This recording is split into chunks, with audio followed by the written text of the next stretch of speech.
Access Flash!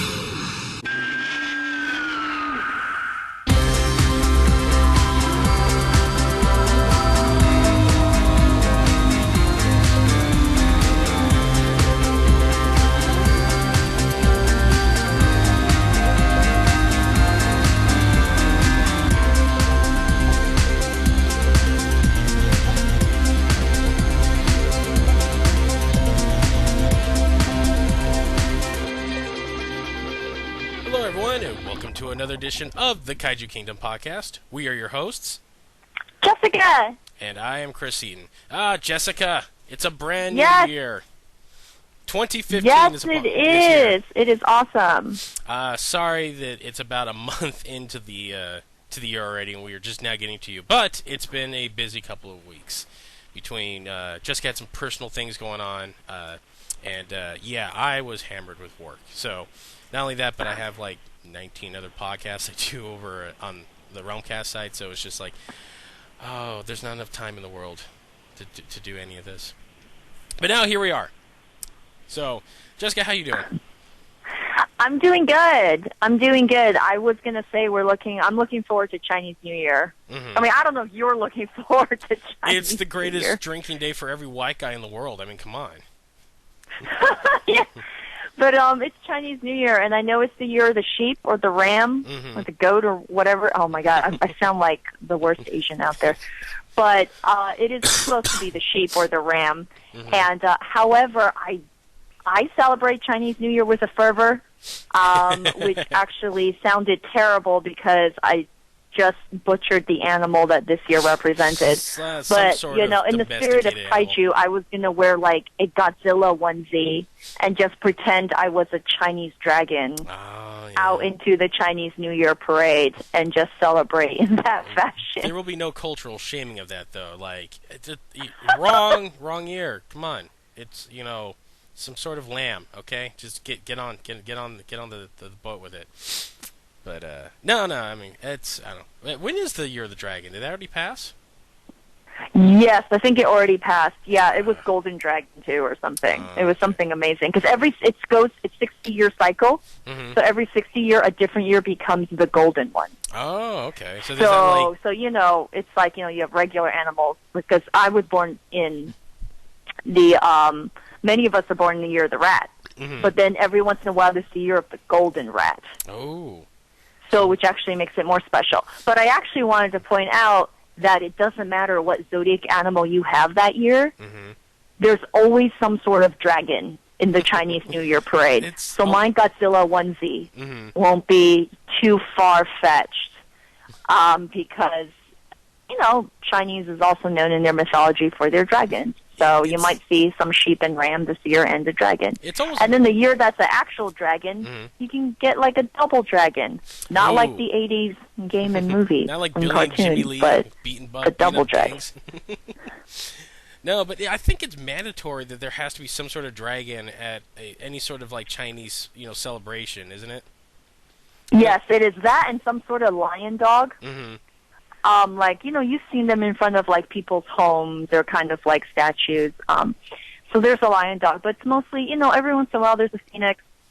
But a dragon is a huge thing. Yeah. And now there's more and more panda memorabilia, but panda is just because it's the nation's, China's, China's animal. The most discriminate animal when it comes to relationships, too. Like, it has the highest setting for finding a mate. It's like, no, too fat, too skinny. The hair's not black enough. There's a little gray in there. Nope, can't mate with you.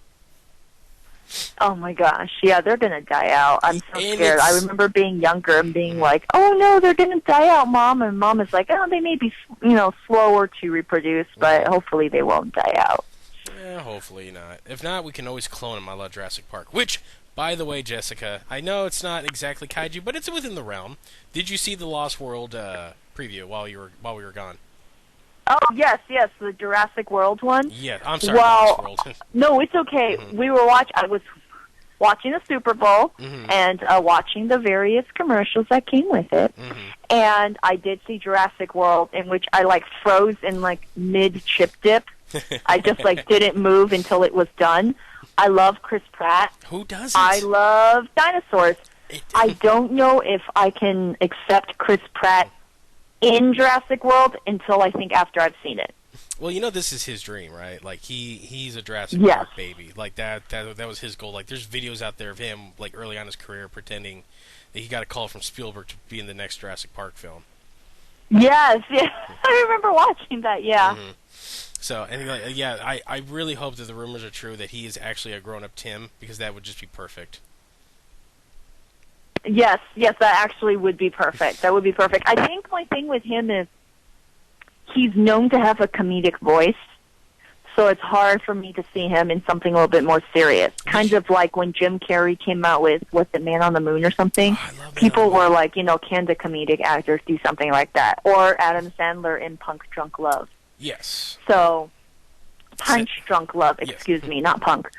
So, it was a little bit, I love Chris Pratt. I love everything, dinosaur, prehistoric, paleontology, paleobiology. I don't know, because I think it's Chris Pratt's voice. It's a little, I'm not going to say high, but it just, he sounds very goofy and happy all the time. He is. He's a ball of energy that you just want to just, like, hang around. He's like the sun. You just want to absorb his rays. But, no, it looks awesome. And not only that, but it has a tie because Legendary's producing it, too. That's, like, the first project they jumped on when they went over to Universal.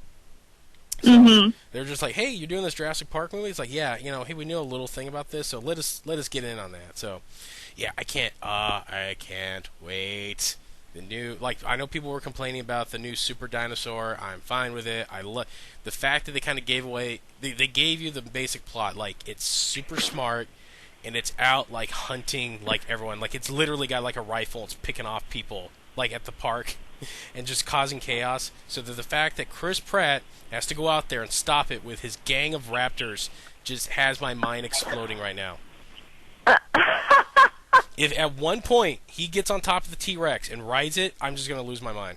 I'm like, that's it. I can die happy. Like, there's a awesome Godzilla movie, but I've seen every awesome thing that the universe could possibly give me.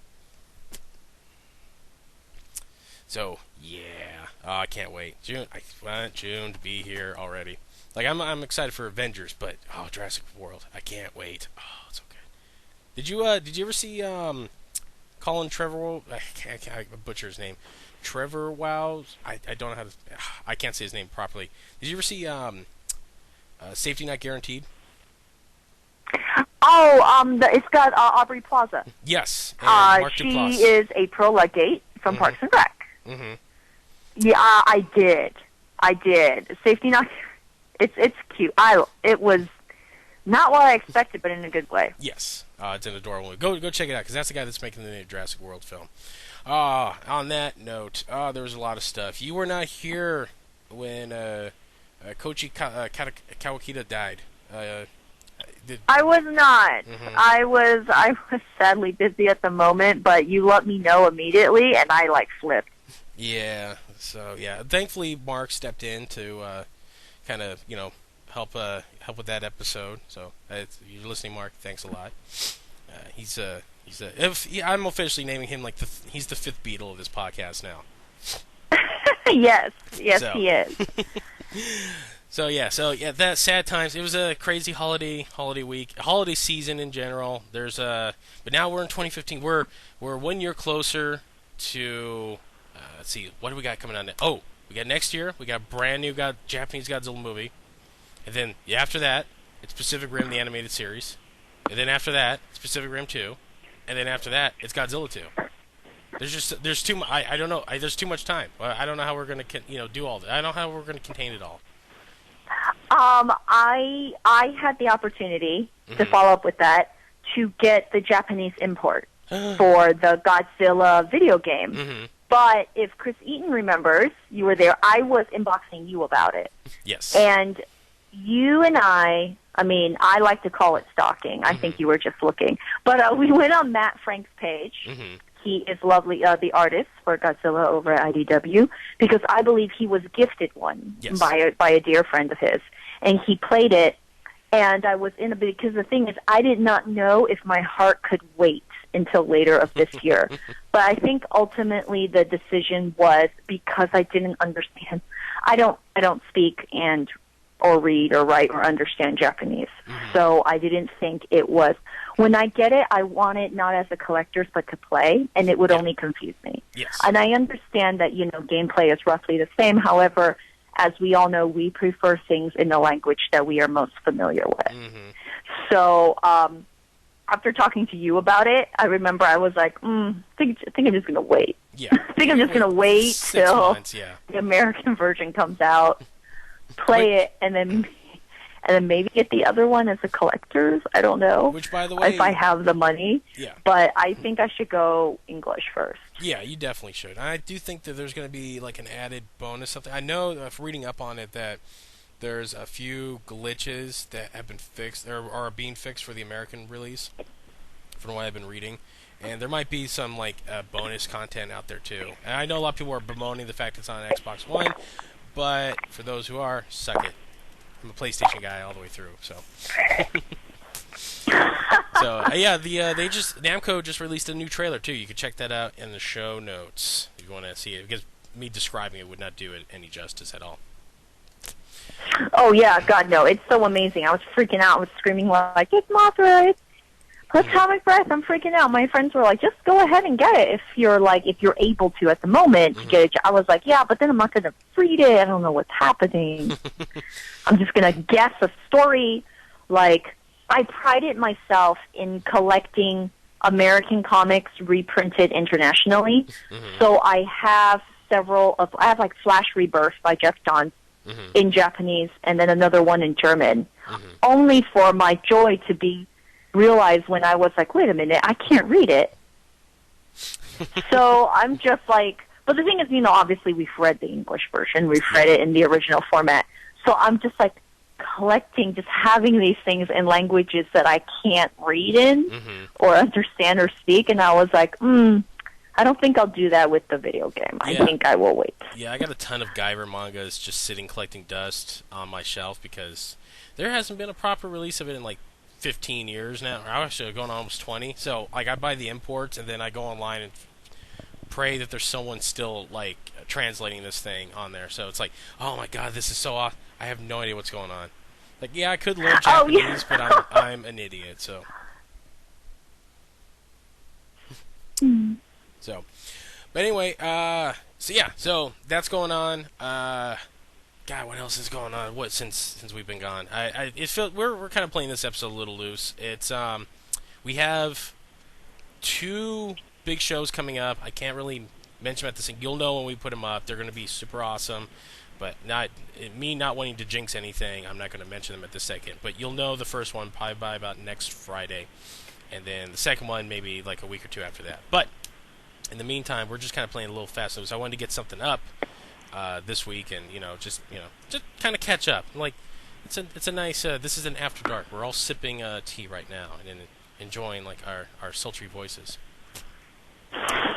On that note, Jessica. Yes. Did you get the video I sent you the other day? I did get. So Chris lovingly knows that as much as I try to keep up with pop culture, I'm like chaotic. So he inboxed me in my Facebook inbox the Gridman. Yes. Which was amazing that I watched it twice. And a friend walking by behind me was like, "Oh my gosh, I have no idea what's happening, but it looks awesome," and just kept on walking. Because I had headphones on, so there's no way he could hear it. But it just looked awesome.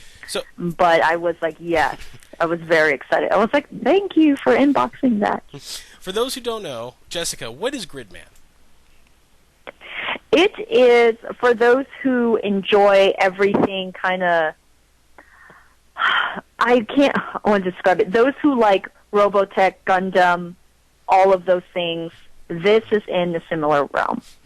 And it is something very awesome. And there is large kaijus that, at least there was one in the short that we saw, that a similar character like that, who's the protagonist, ends up fighting. So it's in true Japanese format. It is animated. It is animated. And what we watched was not in English, so it was in Japanese. Well, there's actually, was it? There's the one spoken line is actually subbed. Excuse me, I'm fighting off a bit of a sinus thing right now. So, well, for those who don't know what exactly, would you say that the proper term would be Ultraman meets Tron? Yes. Okay. Yes, I would think so. And there were so many elements about it I liked, but you describe it first, because you can probably do it a little bit better than me. Okay. So Gridman in Japan was Tsuburaya Productions, I think, last non-Ultra, like not in the main Ultra series production. They actually switched formats, what they used to shoot in. They switched to like a digital video format in this show. It's awesome. It's pretty much Ultraman in the internet. In America, though, it came over here during the Power Ranger boom in like 94, 95. And it was known as Superhuman Samurai Syber-Squad. Yes, I did not want to butcher that name, so I'm glad that you got this thing. I was a massive fan of that show, and I still proclaim that it does hold up pretty well, considering that it is a kid's show and it's American adaptation.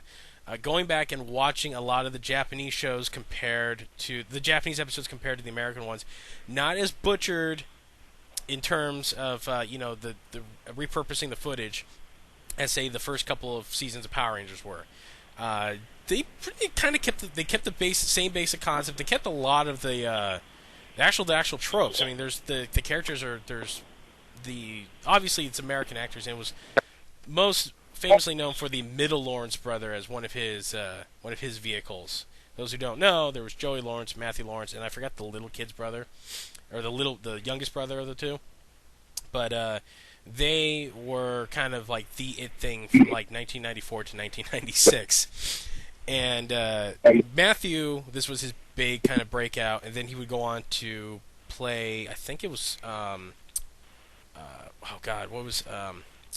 blanking on the character's name in Boy Meets World. Corey's best friend.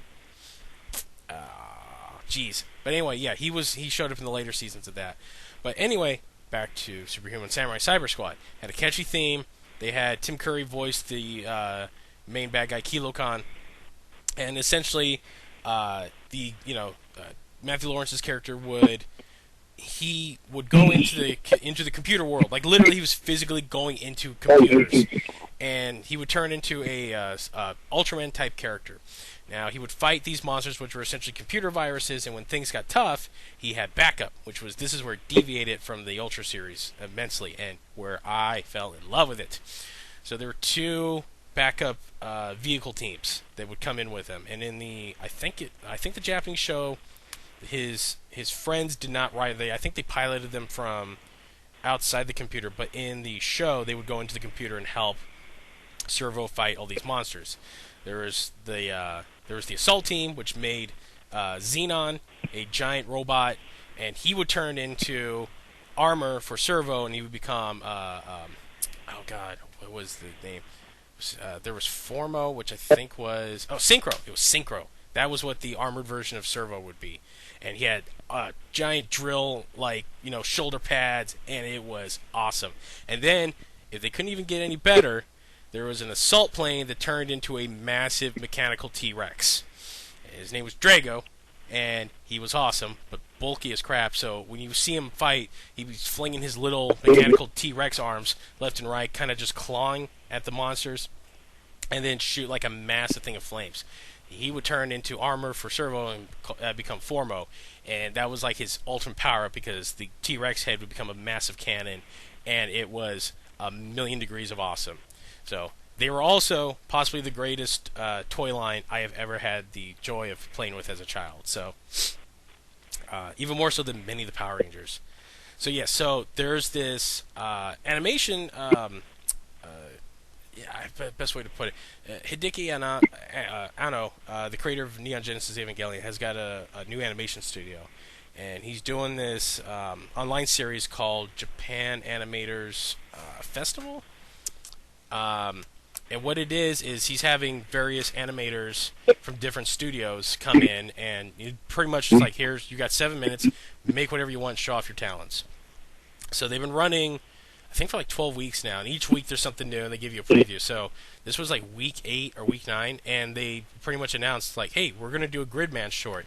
And I lost my mind, because the studio behind it is Trigger, the team from Gainax that made Gurren Lagann. They broke off and made their own studio called Trigger, and then their most recent work you might know is Kill la Kill, which is insane, and I love every second of it.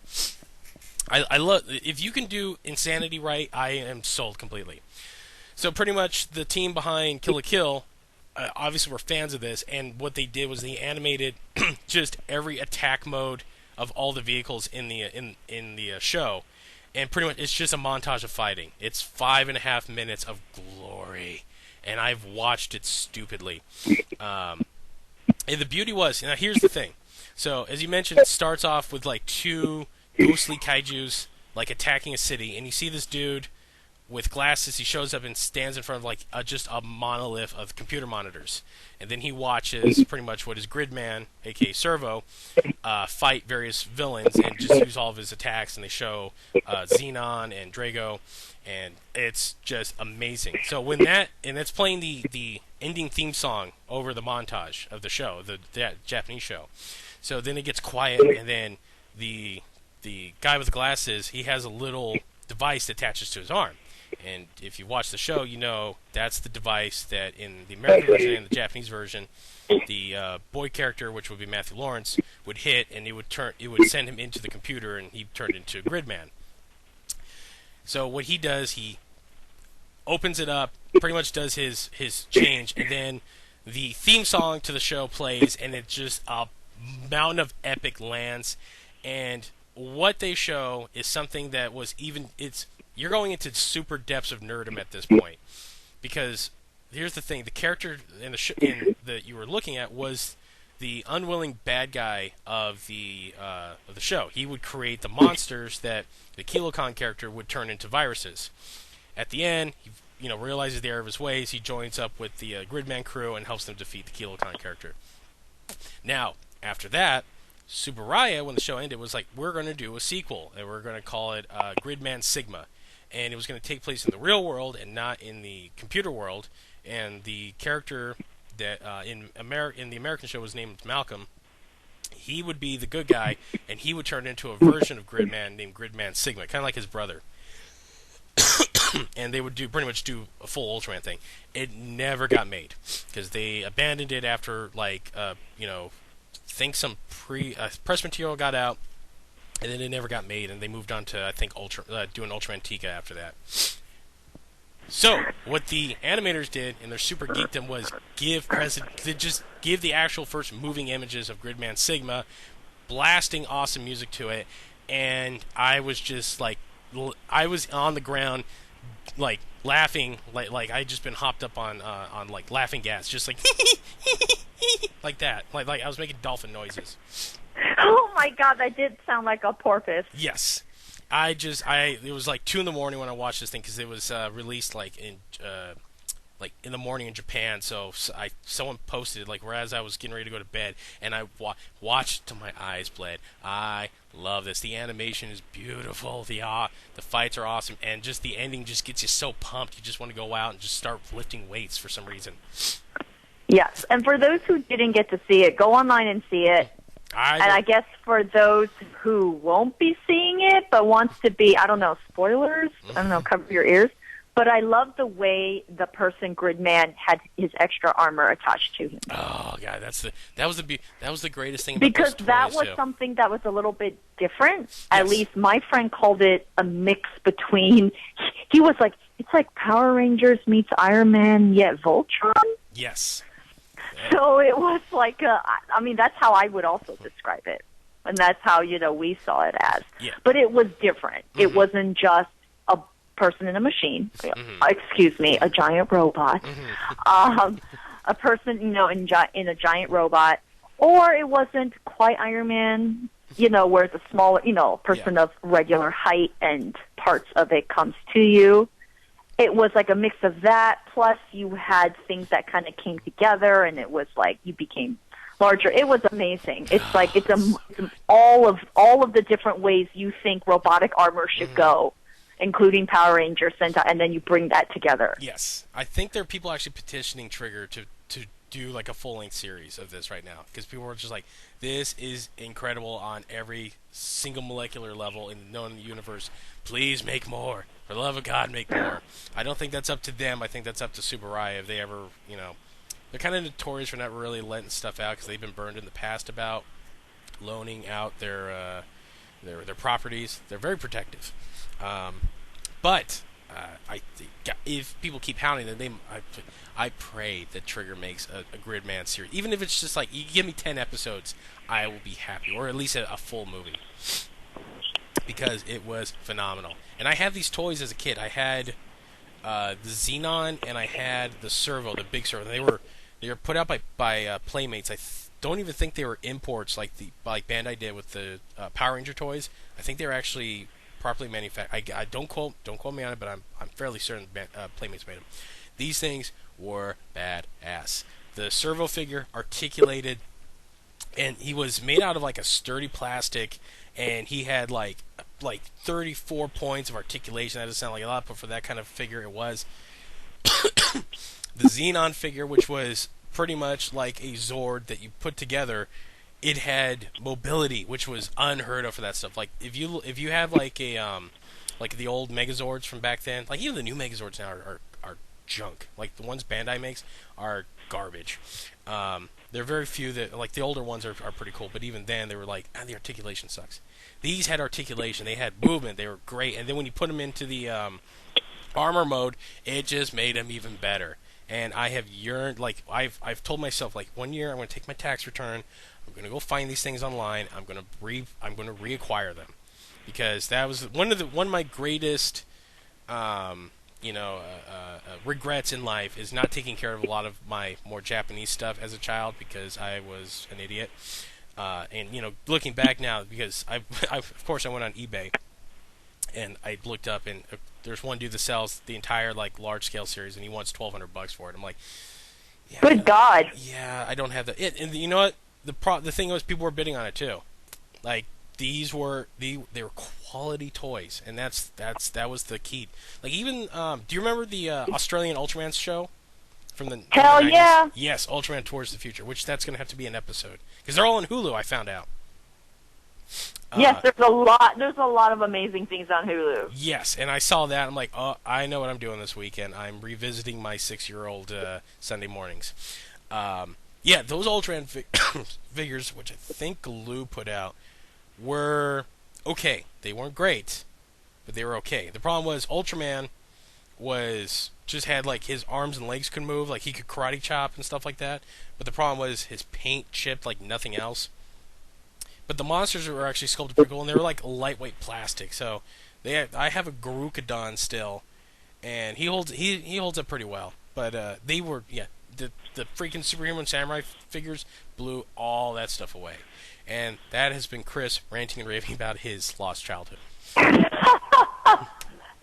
No problem. No, I was going to say, never go on eBay. It's a dangerous site that reminds you of what things could have been. Yes. Oh, God, so much. Like, I was looking back at getting, because for the longest time, like, when eBay first came out, there was, I had the Ninja Zords, the Ninja Megazord from the Power Rangers movie. Oh, God. Oh, no. Yeah, the movies, the design on those were terrible, but all they did was just pretty much repackage the show Megazord and put it out. That was the biggest thing I wanted when I turned 10. I got it. There's a video my mom shot of me Christmas night as I opened it. I flip out and I'm putting this thing together. It's awesome, and I got the Falcon Zord. I'm flying around with it. It was the greatest thing ever. 6 weeks later, I make the foolish mistake of loaning it to my brother's friend who had the Shogun Megazord. I'm like, I would like to play with this. Would you like to play? He's like, yes. So he had the Falcon Zord already, so I'm like, we don't need it. So I had his Shogun Zord. It was awesome. And then one day, the headpiece that goes over the main Zord, because it had a separate headpiece for the helmet, goes missing, and I couldn't find it for the life of me. So guess who didn't get his Ninja Zord back?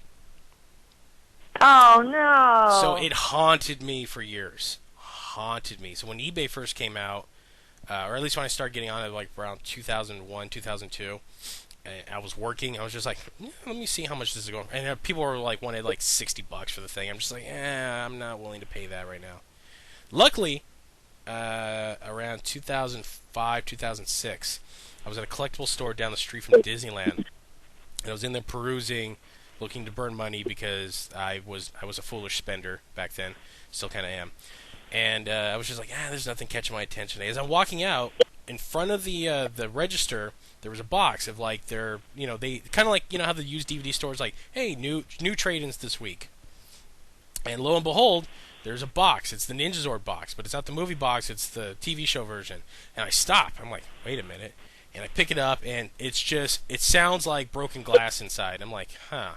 So I pop it open, and I start pulling out piece by piece. I'm like, okay, all 5 are here, but are the extra parts? And of course, they're all there. Like the hand pieces and the little piece that goes in the bear's mouth. I'm like, oh my god. So I start freaking out. And then there's a bunch of other miscellaneous figures inside of it. Like, someone just dumped a ton of Power Ranger crap, sold it to these people for like $5. Because they had a price tag of $10 on it. I'm like, you fools!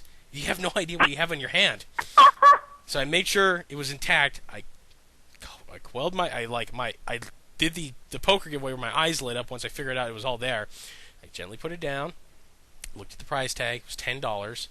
I nearly peed my pants. And I lifted it up, put it on there. I'm like, excuse me, miss. She's like, yes. It's like, is this the correct price? And I'm making, just making sure that it wasn't, some like someone bought it at a thrift store and turned it in, because the Power Ranger Zords go for a hefty sum.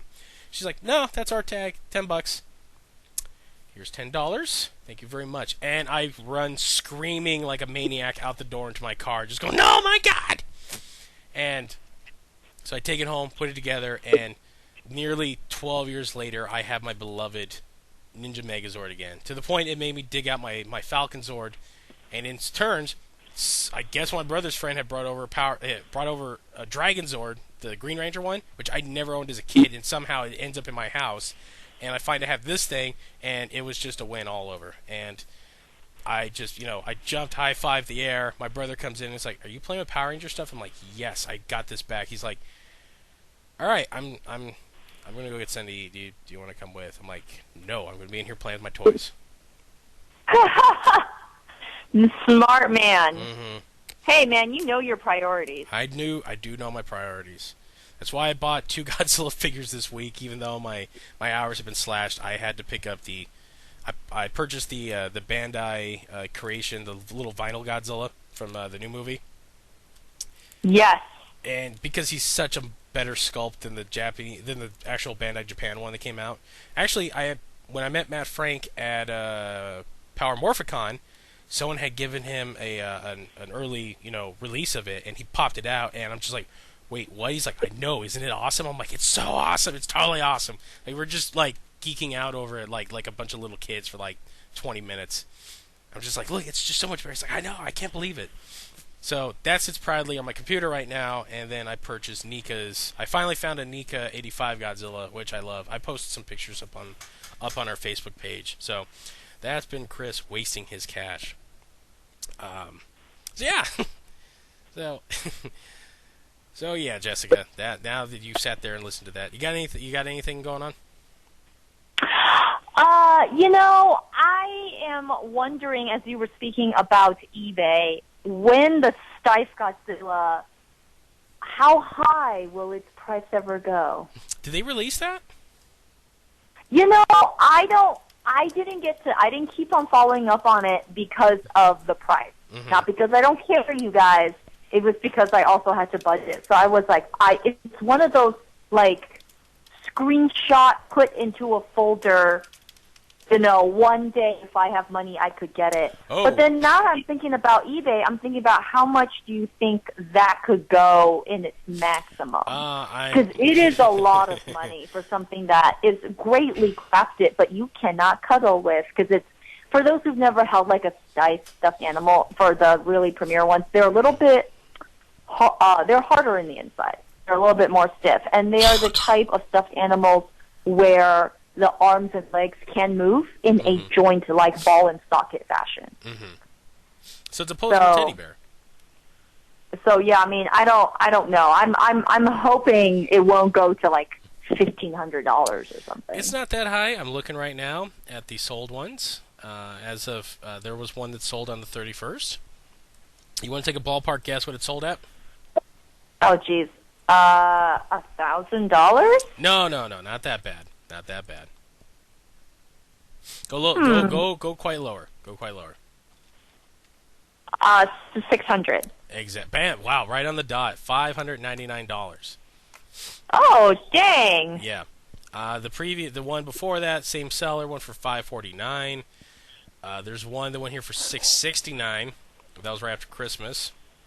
Yeah, $610. How much was it? It was $530, wasn't it? It was $554.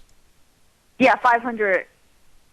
Yeah, because it's supposed to be obviously the year of when Godzilla first came out. Hence the price tag. Yeah, I'm looking at it right now. It looks itchy. That's what it looks like. It looks itchy. Like if you cuddled with this thing, it'd be just like. You remember back in the day, those carpets? They weren't quite shag. They were like a real kind of like rough velvety kind of like carpeting. Do you remember those? Yes, I do know what you're talking about. God, they don't make those anymore because whoever did that was a masochist that came up with those things. Oh wow, $48 to ship this thing too. So yeah, the gentleman that purchased this went well over $600 to obtain this Godzilla Stife. Yes, yes, there is. I'm looking at it right now. Yeah, it just looks like a rough course. Like, he does not look like he's cuddly. He looks like it's just like you run your hand against it, and it's just like, oh, this is uncomfortable. Like, I'm just gonna put you up on the shelf, and then that'll be it. It's one of those where you should have, and it collects on the shelf for people to admire and to look at. I think if you really want your child to cuddle with something, Etsy. I'm sure there's a Godzilla plushie somewhere there, or just get a large stuffed iguana from Toys R Us. Well, I have... And then you've got your... Well, here's something that might interest you as I'm perusing eBay still. Now, see, look, this is what you did. I have found a Gamma 2 mini backpack plushie. It's a plushie horse. Oh my gosh! Yes, and he's only $20. Oh, wow.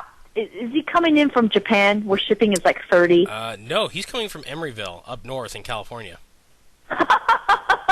Yeah, he's from Gamma 2. He comes in a bag. He's got a little... It looks like this is exactly what, like, a little Japanese girl would be wearing. Like, you know, in like, any sort of, like, you know, anime. Like, she would have this, like, strapped to her back. It's a literal backpack with, like, the shell opens up and you can put stuff in it. Oh my goodness, that's awesome. Yes. So I was looking up Godzilla plushies, and I was because what was it? There's that GMK plush that's like super huge. Yeah, here he is right now. He's only $40 though, and I'm just still shocked that you don't have that because I know your affinity for stuffed animals. It is. Right before this podcast started, I actually looked around my room and I thought to myself, I don't have enough plushies. And then I suddenly had like a flash forward where my whole room is filled like hoarder style from, you know, floor to ceiling with plushies, and I'm just swimming in it. But then I'm thinking, wait, if I think that, how do you know when to stop? Exactly. So I was like, no, I cannot have that thought. Because then, like, when is enough? It's in the collector world, it's never enough. You're never satisfied. You're always hungry. Like, it's almost like zombie-esque in its insanity. Like, you get something, you're like, oh my god, I couldn't wait to get this. And then once you get it, like that, I call it it's the thrill of the hunt for, like, us toy collectors. I was just having a discussion about this with my buddy George, and because I've been out hunting for amiibos. I don't have a Wii. I don't have any need for amiibos, but the problem is, they made a couple of chase figures, and I've been bored, so I need something to go and do. So I've been hunting these amiibos, because pretty much it's just like, if I grab a couple of these, I can flip them for a profit on eBay. I am that kind of jackass. But the part, as he was explaining, you know, as we both get, it's like, you don't care for when you get it. You want that feeling when you finally find it. Like you don't get that feeling when you go on eBay and buy it, or you buy it online. You have to come across it and you find it and then you grab it. Knowing that you either paid at market price for it or maybe even a little less, that makes it even sweeter. But once you have it though, that feeling's gone, and then you need to replenish it. So now you move on to the next target. So that's essentially what it is, especially with in our world. I mean, I look around my room right now. I've been slowly getting rid of like a lot of unnecessary stuff I've bought because of that feeling. Especially at like Comic-Cons, I bought a lot of anime girl statues. I'm just like, I don't play Darkstalkers anymore. Do I really need this Morgan statue? Do I really need that? So those have been slowly going, up on eBay to clear out some space.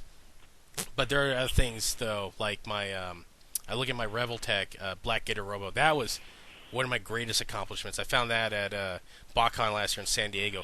The fool had it for $15. I nearly ripped my friend's head off when I found it because it was one of those things I've been looking for forever. And I could have bought it on eBay, but the problem with eBay was it was like $80. I'm just like, I'm not going to spend that. And so every comic show I go to, I always ask like all those Japanese dealers that bring in like the Reveltechs and the Kyoto and all the Kyoto stuff. It's like, hey, do you got this? I'm like, no, but I got it at my shop. It's like $60. I'm like, all right. This guy had it for 15. Again, one of those moments like the Megazord. Did not care what he had. Just like, I need to get rid of this junk. Take it. I'm like, you idiot. Like I had to again quell myself because I'm just like, if he knows that I really want this, he might like look. It's like, no, maybe I want $25-$30 for it because you want it so bad. That's the fear. That's the insanity that runs through my head when it comes to collecting.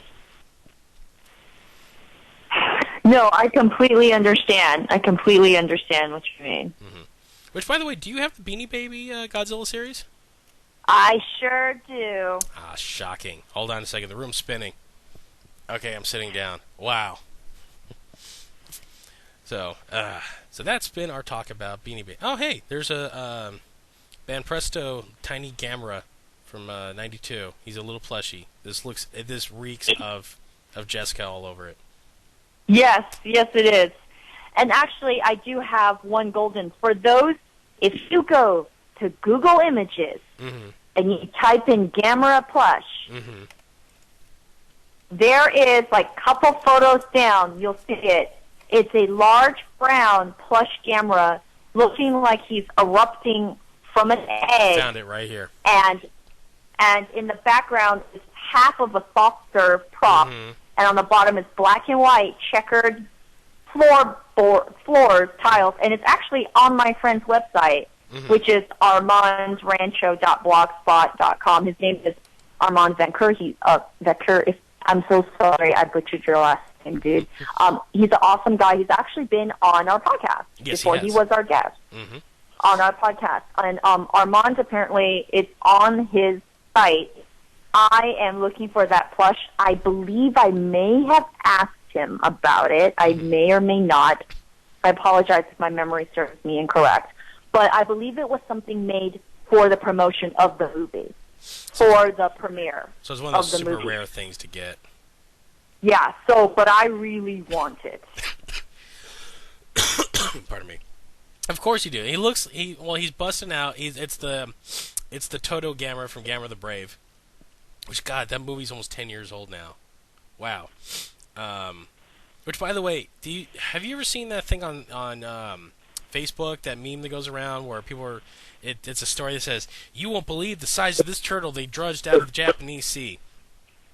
And no, I haven't seen that one. Literally, when I saw him, like, that's from Gamera. That's like from Gamera the Brave, and literally, like, people were like, "Oh my!" Like the comments are like, "This thing's real." How? And there's if you've seen the movie, there's a scene when after little Gamera fights Zetas for the first time, and he gets his butt whooped. They put him on the back of a flatbed, and then they drive him down. And that was a full-size prop. So they took the production stills from that, and then they've been sending around this thing where they've been it's like a backdoor kind of trap because it's marketing some crap to foolish people who click on it. It's clickbait. But pretty much people are like, I can't believe this is something. So like, that shows how gullible people are. But I've pointed out, like, I've seen it. It pops up every 6 months or so, and I have to point out, it's like, no, it's from this movie. And I think it's Snoops, the site that is it Snoops that debunks internet rumors.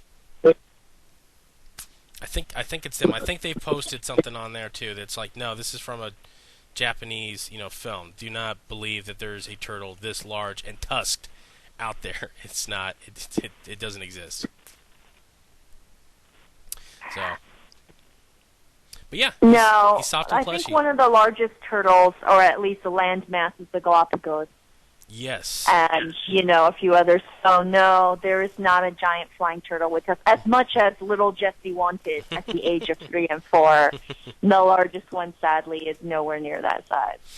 Yes. So, but yeah, I'll put the link in the show notes. You can check it out. Yeah, he's a big brown, like, he almost looks like a walrus because he's just so brown. Like, you don't really see the outline of the shell. So you're almost thinking, it's like, why is there a giant walrus hatching from an egg? But it's like, oh, okay, upon further inspection. It is Gamera, and he's soft and cuddly.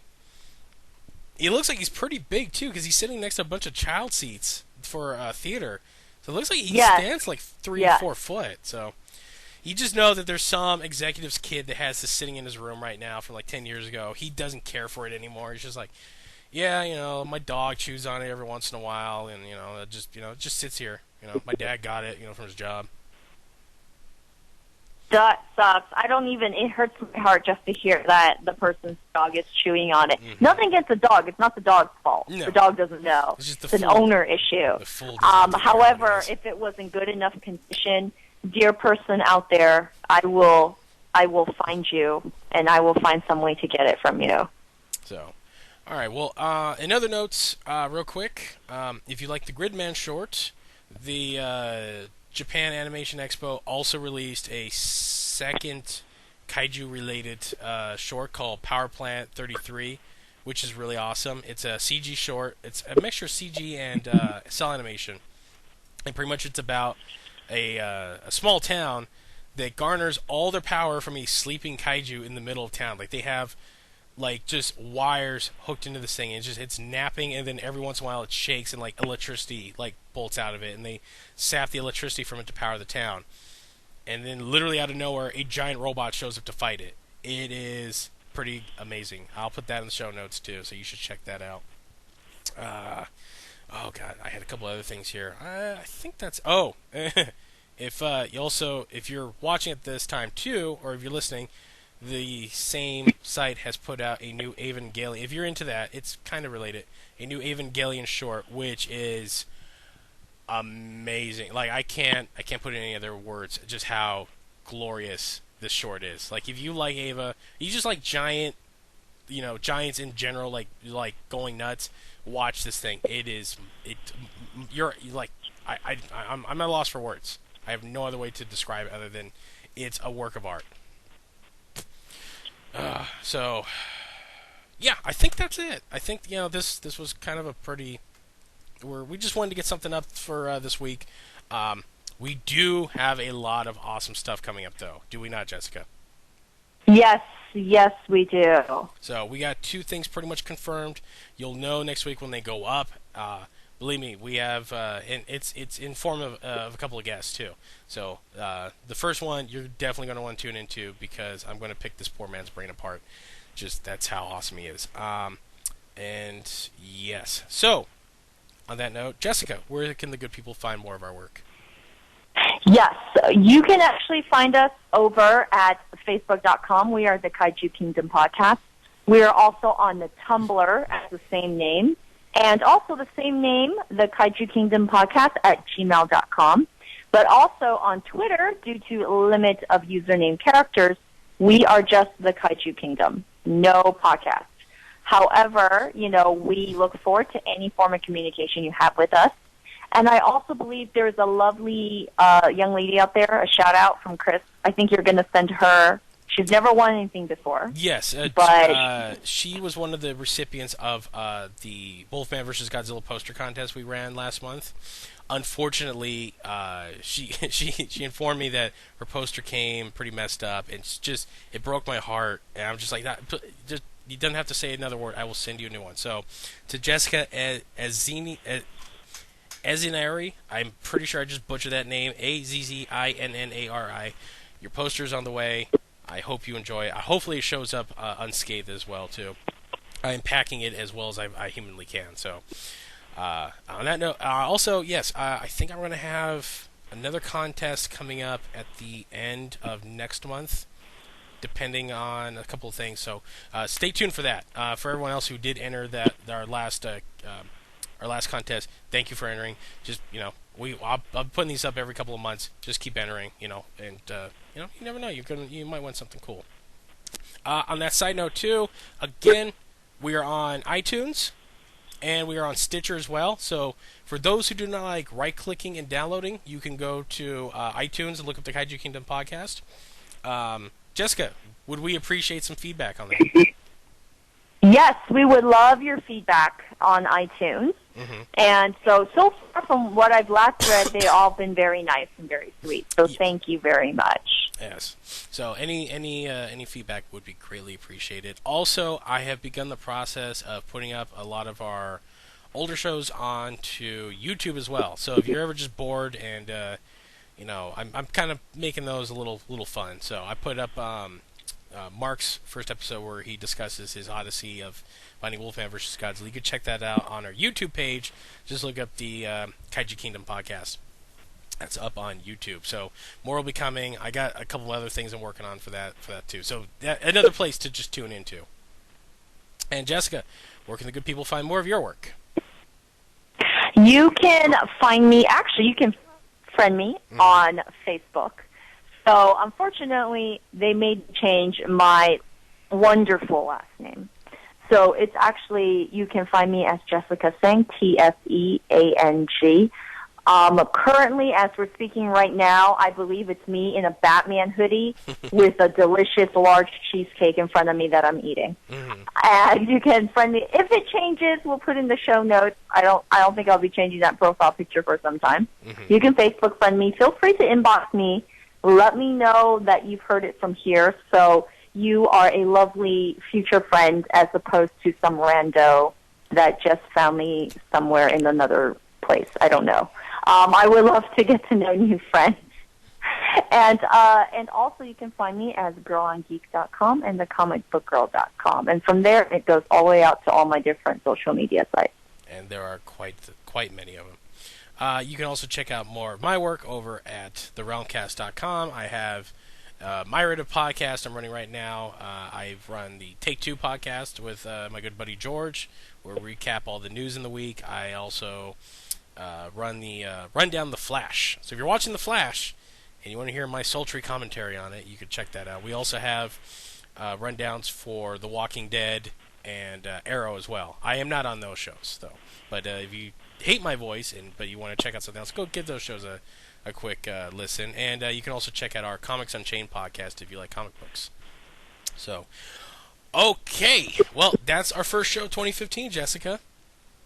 Yay! Very excited. Hopefully, many more to come. Hopefully we'll have it on a far tighter schedule than we did last year. We're still working out some kinks, but hopefully I'm hoping to have 2 episodes a month up for you fine folks. So just please keep tuning in. Please keep leaving feedback. It lets us know that someone out there is actually listening and watch and at least enjoying what we're putting out. So all right, that will do it for us for this week. So for myself and Jessica, hey. Thanks for listening. We'll see you next time.